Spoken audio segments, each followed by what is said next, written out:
Reporte 100.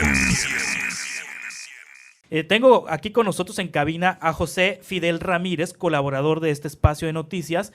Él fue presidente del Colegio de Contadores Públicos de Sonora. José Fidel, buenos días, ¿cómo estás? Bienvenido. Muy buenos días, Juan Carlos, un gusto estar nuevamente con ustedes. ¿Cómo se llama este impuesto en lo formal? Le hicimos impuesto sobre nómina, pero ¿cómo se llama? Se llama impuesto sobre remuneraciones al trabajo personal. Sí, que es del 2% actualmente. Sí, el impuesto base es del 2% sobre el importe de los salarios y asimilados a salarios que se pagan en las empresas. Es decir, si a alguien le pagan 10,000 pesos de sueldo, el Estado les cobra 200 pesos. 200 pesos de inicio. De inicio, porque Sí. hay otros cargos adicionales sobre esos 200 pesos. Exactamente. El impuesto no es de, o mejor dicho, la ley de ingresos, la ley de Hacienda del Estado de Sonora contempla 3 impuestos que se cobran sobre las contribuciones estatales, es decir, son adicionales a una tasa de impuestos, a una cuota que existiera.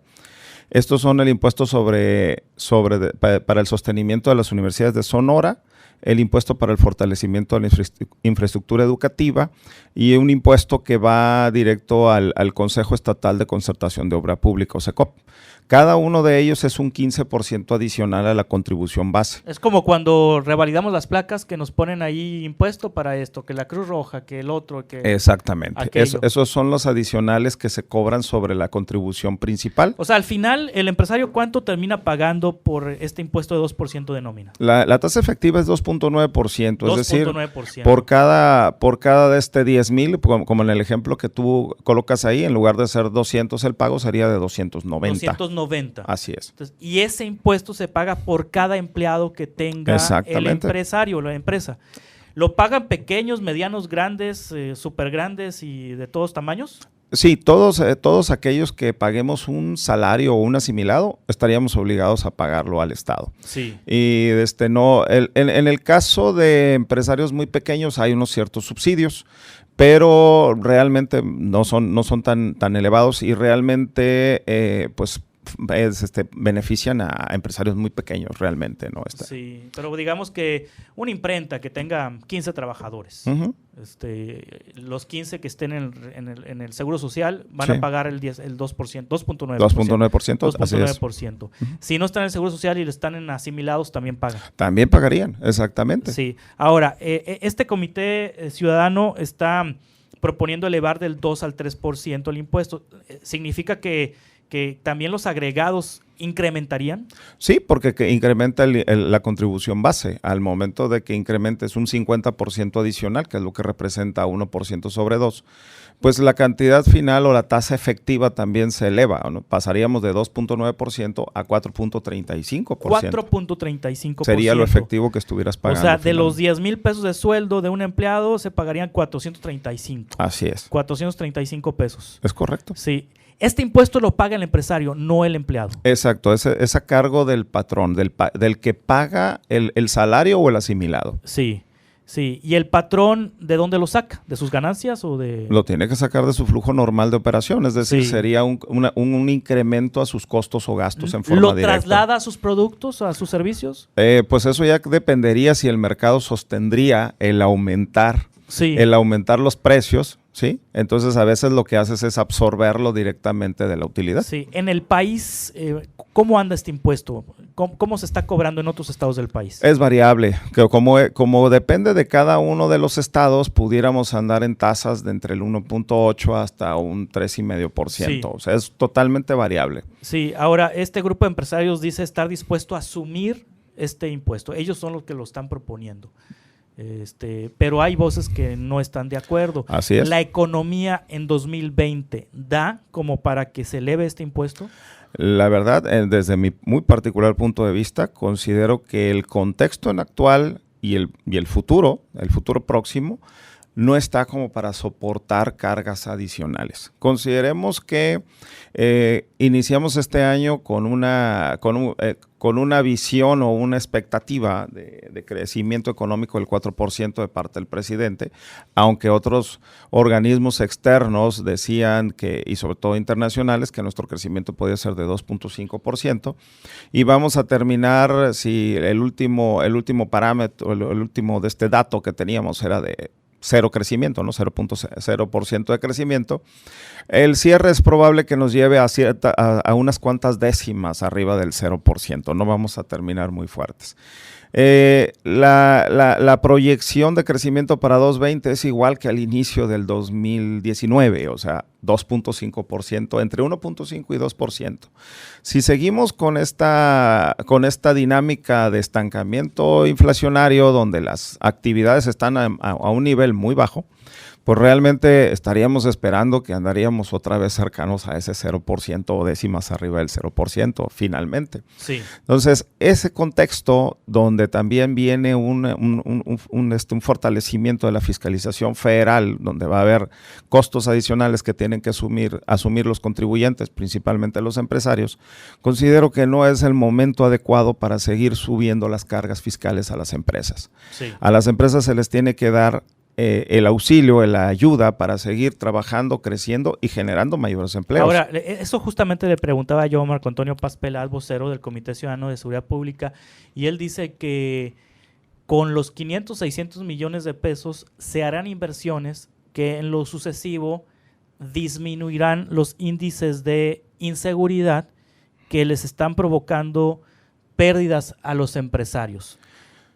Va a compensar una cosa con la otra, es decir, elevar este impuesto para invertir en seguridad les va a ahorrar, a final de cuentas, a los empresarios gastos que realizan para proteger la integridad de sus empresas en este tema de la seguridad pública. La creación de ese fondo entiendo que tiene esos objetivos. No hay un estudio específico que nos pueda garantizar que realmente va a dar ese resultado esperado. Es lo que todos buscaríamos, estoy de acuerdo. Pero eso se podría ver a lo mejor en el largo plazo, no lo vamos a estar viendo en un año, lo estaríamos viendo en 2. Y otro detalle, esta cantidad que manejan de ese 500, 600 millones, la verdad es que un incremento del 50% un incremento del 50% de la tasa implica, no son 600 millones en la recaudación del 2%, son 1,100. Sí, son 1,100 millones sin incluir los impuestos adicionales que nos pudiera llevar a otros 400. ¿Por qué manejan 500 ellos? No lo sé, la verdad. Sí, porque justamente ayer yo revisaba la cifra proyectada en el presupuesto del propio gobierno del estado para 2020. Ellos proyectan recaudar con el 2%, 2.206 millones de pesos. Elevaron en un punto porcentual la tasa de ese impuesto, son 1.103 millones de pesos. Es correcto. Y eso sin tomar en cuenta todavía los adicionales. Las contribuciones adicionales. Los adicionales. Que ahora llevarían otros 500 millones de pesos más. Cuando yo oigo fideicomiso me da terror, porque en materia de percepción, puedo estar equivocado, porque la percepción muchas veces no es realidad. Correcto. Pero en materia de percepción, cuando dicen fideicomiso, es que algo quieren ocultar. No necesariamente. No necesariamente. La figura del fideicomiso tiene, digamos, una cierta garantía de poder garantizar el destino del fondo que está colocado ahí, ¿sí? Sí. El fideicomiso se maneja con leyes especiales. Pero, por ejemplo, el ISAF, digo que no sirve de mucho, pero si sirviera, pues el ISAF va a poder fiscalizar ese fideicomiso. Sí, es totalmente fiscalizable. Si la Contraloría del Estado, bueno, es más bien el ISAF el que es el ISAF el que podría hacerlo. La Contraloría del Estado no tanto, pero sí directamente el ISAF lo podría hacer. O sea, sí es fiscalizable. Si dentro de las mismas reglas de este fideicomiso se dice que auditores externos también pudieran revisarlo y pudieran auditarlo, se puede hacer totalmente. Sí. Y por supuesto, si también dentro de sus reglas está publicar el uso y destino de los fondos, por supuesto que también se tendría que hacer. Sí habría tranquilidad entonces de que si esto pasa en el Congreso, va a ser un recurso fiscalizado. Totalmente. Fiscalizable. En fideicomiso, como se constituye con un recurso público, es totalmente fiscalizable. La responsabilidad, ¿en quién recaería? Es decir, si el ISAF hiciera alguna observación en el manejo de ese recurso, de ese fideicomiso, ¿en quién cae la responsabilidad? Porque el Estado está cediendo estos recursos a un grupo de ciudadanos. ¿La responsabilidad cae sobre el grupo de ciudadanos o sobre los funcionarios públicos? Sobre el comité técnico, definitivamente. Porque es el encargado de de decidir hacia dónde se va a destinar, obviamente en función del objeto de creación de este fideicomiso.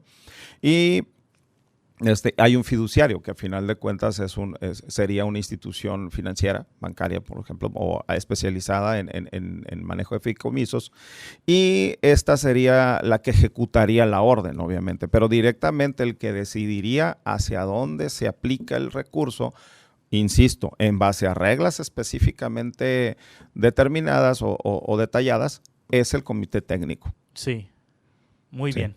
Pues interesante lo que nos compartes, José Fidel Ramírez. ¿Hay algún aspecto que se nos escape?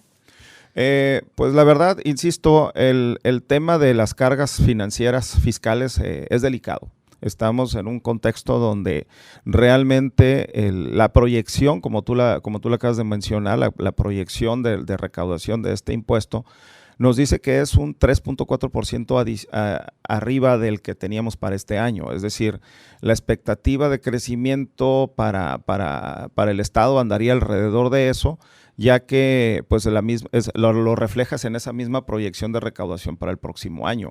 No estamos en un contexto donde pudiera sentirse sencillo, es que le estoy subiendo únicamente un 1% a esa tasa. No. La implicación es fuerte, estamos hablando impacto muy fuerte en el sector maquiladora, agricultura, que manejan mucha mano de obra, en industria en general, por supuesto.